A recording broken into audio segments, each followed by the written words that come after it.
Welcome to Get Serious, where at Serious Land Capital, we have successfully funded over $6 million worth of vacant land deals and have industry-leading 41% operating margins.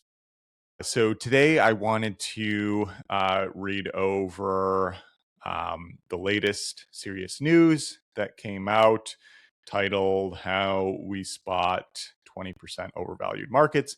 If you're not part of Serious News, you can sign up at seriousland.capital. It's a free newsletter, shows up in your inbox just once a week. Pure value add. It's our most highly positively regarded piece of content that we routinely put out here. It's oftentimes guest posting on or syndicated on RE Tipsters. Just FYI, there I talk more about the Reventure app in this article. I've mentioned that a few times on the podcast here, but in this article I went in more depth. So I kind of wanted to give a summarized version here as well as some insights on the market. So again, serious news, how we spot 20% overvalued markets. What I'm thinking about: the widening gap between active buyers and sellers in the US real estate market. And notably, the absolute number of active buyers is the lowest on record. Data going back to 2013. This is from Redfin, outside of a tiny pandemic blip in early 2020. So buyer activity has been on a downward trend for 3 straight years. And within the newsletter, I included the graphic from Redfin where you can see for yourself that buyer activity is at that lowest level, and it's just been a slanting downward slope with a widening gap between sellers. Again, really indicating that this is the toughest buyer's market, at least since the global financial crisis, GFC. That we should also point out that seller activity is also probably underreported due to sellers sitting on the sidelines or pulling listings. You can see within the graphic too that the sellers, even though there's a widening gap between sellers and buyers, like the total number of sellers is also lower. Just again, because a number of them are so concerned they're not going to be able to sell their property on the market, or there's some lock-in effect with mortgages. That's becoming less of a case here. I'm getting off track from the article. The Western US and Sunbelt markets, including my home city of Austin, are seeing sellers outnumber buyers by around X. And to note, the stronger sellers markets in the Midwest and Northeast aren't sporting X ratios in the reverse direction. In fact, they're closer to, roughly 1.5X in the best sellers market, indicating there's roughly 50% more buyers than there are sellers in the best sellers market in the country, which backs up the overall lack of buyers nationally, since those ratios of sellers outnumbering buyers is more common and a larger delta. So all this being said, this isn't subtle. This is as brutal as buyers markets get. While I'm certain they're out there, I'm not aware of any real estate investor who isn't feeling the effects of this. With all of this in mind, and as we target higher value, more complex deals, our underwriting process continues to evolve to mitigate as much risk as possible. So how we're using Reventure to avoid disasters. Every deal we fund now runs through the Reventure app. We don't have an affiliate relationship there. I just really like their app, and it's now part of our standard due diligence. For context, Reventure pulls up-to-date Zillow data, government level data, and proprietary analytics around real estate trends. Similar to Land ID, you could find most of this data for free if you wanted to dig through multiple sources. Reventure presents it in an easy to navigate, layered solution. I won't break down every single data point available, which there's probably over 50 of them. Instead, I'll focus on the handful we use most and how we're applying them in practice. So the granularity for the data ranges from national to zip code level. though not all zip codes are represented due to lack of population or data reporting to build a reliable trend. And for the purposes of this podcast, we'll use Travis County, which incorporates Austin, Texas, again, my home city, as the primary example here. So the Austin story, which is really a boom, a crash, and a bottoming out. So Austin was, by most metrics, the number one boomtown during the COVID bull run. Then it suffered the worst crash in the country from a real estate perspective, a 25% drop in home values and counting since mid 2022. The city became a national punching bag, and admittedly, there were growing pains. But the market has nearly bottomed out. The city's livability has improved, and I'd still rather not be anywhere else in the world for roughly 8 to 9 months of the year. The long-term promise remains, and I see Austin as one of the most technologically progressive cities in the world over the next 50 years, which is absolute catnip to a futurist like myself. The trend has been Silicon Valley designs it, Austin implements it. At this point, I literally can't drive more than 10 minutes without seeing a driverless Waymo on the road, and the shock value still hasn't worn off. But short term, we're still in a correction. So, the first data point that I look at on Reventure is the home price forecast score. This score projects anticipated average home values over the next 12 months. They have strong historical accuracy on this metric. You can read about their track record on Reventure's website. I think lately, they're sporting a positive correlation of at least a 0.7. So those of you who might not be familiar with statistics, like a perfect correlation is a 1. It's on a 0 to 1 scale. A no correlation is at 0. So really, anytime you're above 0.5, you can start indicating that there is a positive correlation with comparing two different variables. So again, they're right at a bit above 0.7, which they claim is leading the industry. I haven't seen anything better, but of course, you have to review that on your own. And in Travis County, this particular score is indicating that they're expecting home prices to drop another 5.5% over this next year, even after losing 25% since the peak in mid 2022. And the second data point that I review is the overvaluation percentage. So this compares average home values to local median incomes. And at the end of 2021, for reference, Travis County was 40% overvalued. Truly stunning metric. Today, with this larger crash, it's now 2.2% overvalued. Incomes increased, home values dropped.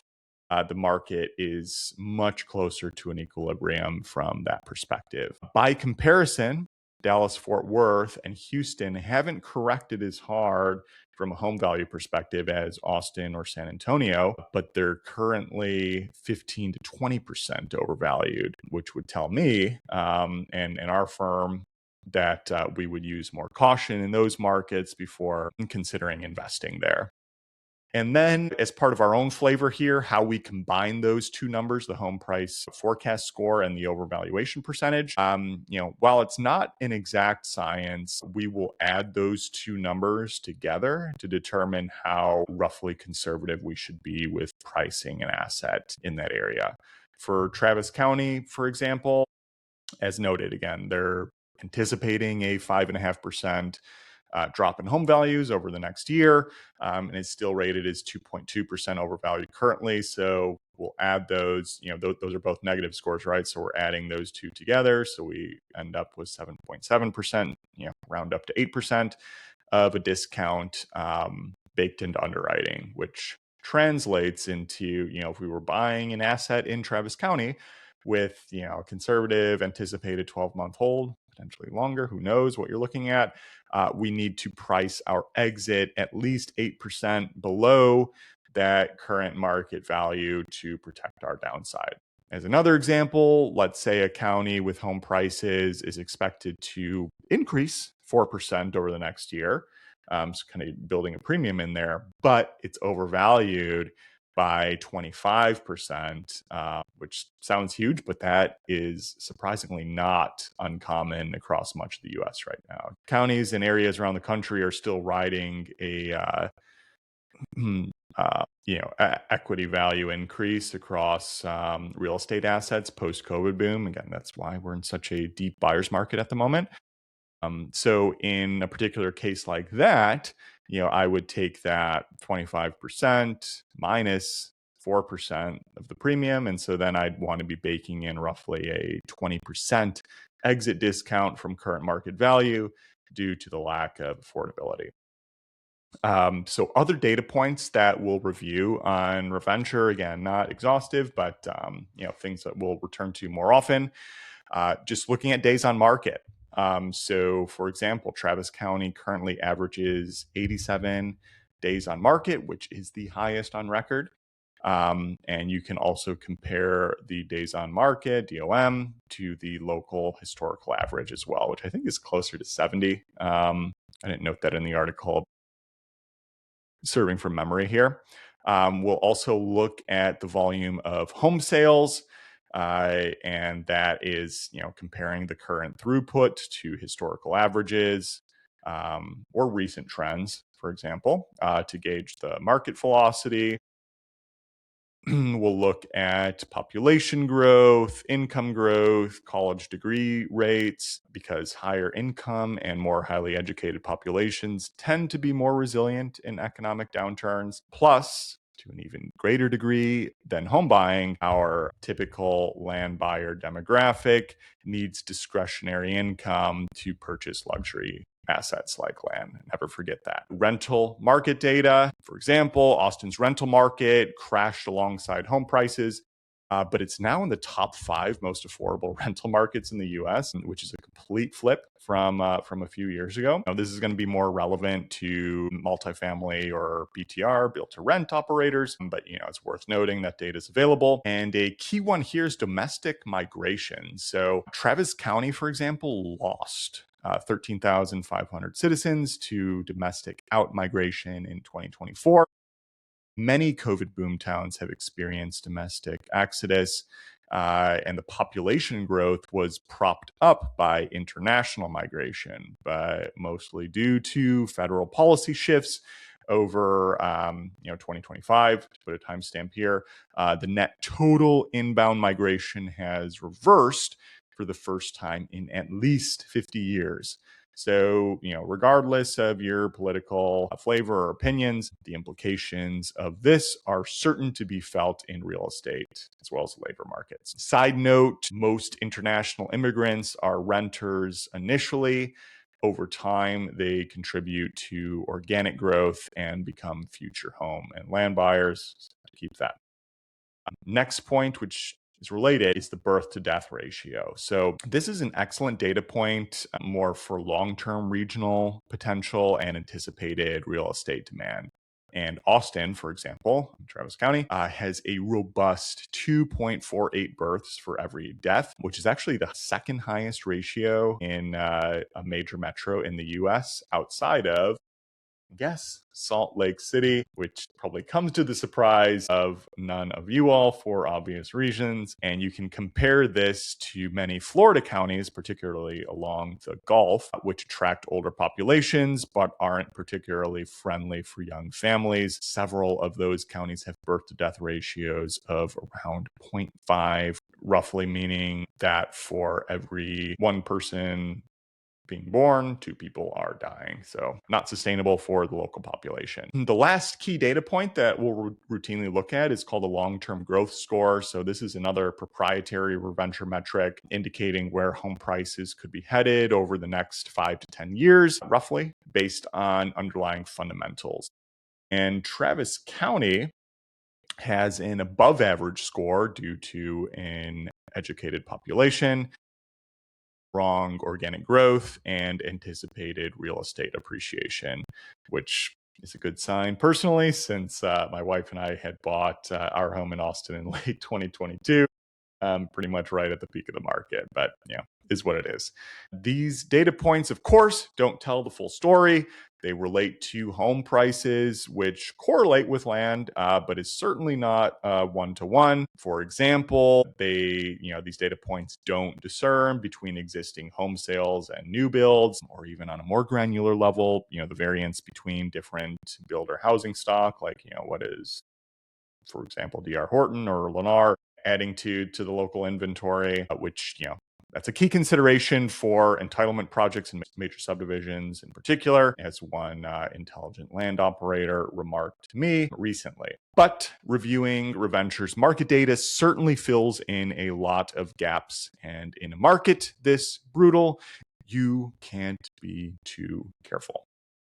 So, want funding from a fellow land operator who is constantly improving our best-in-class underwriting system with the profitable track record to back it up? We write checks of at least $50,000 purchase price. We close 100% of deals we commit to. And most importantly, we never give up.